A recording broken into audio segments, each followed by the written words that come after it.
আগামী বছর শেষ হচ্ছে গঙ্গার পানি বন্টন চুক্তির মেয়াদ, তাই পানির ন্যায্য হিস্সা আদায়ে ভারতের বিপক্ষে এখনই আওয়াজ তুলতে হবে। ফারাক্কার বিরূপ প্রভাব ও বাংলাদেশের স্বার্থ রক্ষায় আন্তর্জাতিক পর্যায়ে কাজ চলছে।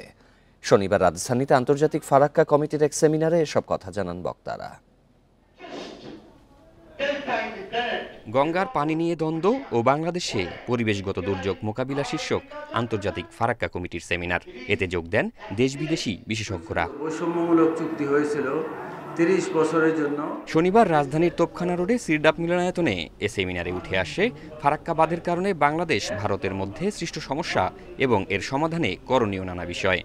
ফারাক্কা বাঁধ প্রতি বছর বিলিয়নস অফ ডলার্স আমাদের ইকোলজিক্যাল, ফিনান্সিয়াল, অকুপেশনাল, ট্রেডিশনাল সব রকম ধরনের ক্ষতি করতেছে।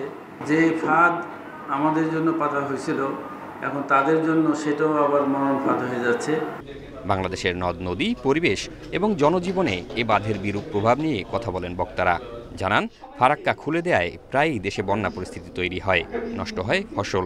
আগামী বছর গঙ্গা চুক্তি নবায়ন হচ্ছে, তাই এখনই জাতিগতভাবে ভারতের বিরুদ্ধে আওয়াজ তুলতে হবে।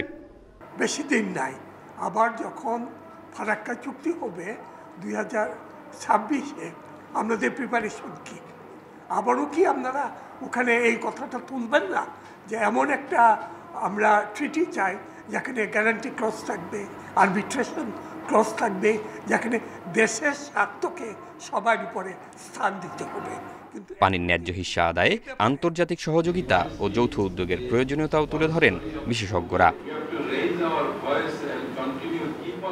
জাহিদুল ইসলাম, ইন্ডিপেন্ডেন্ট নিউজ, ঢাকা।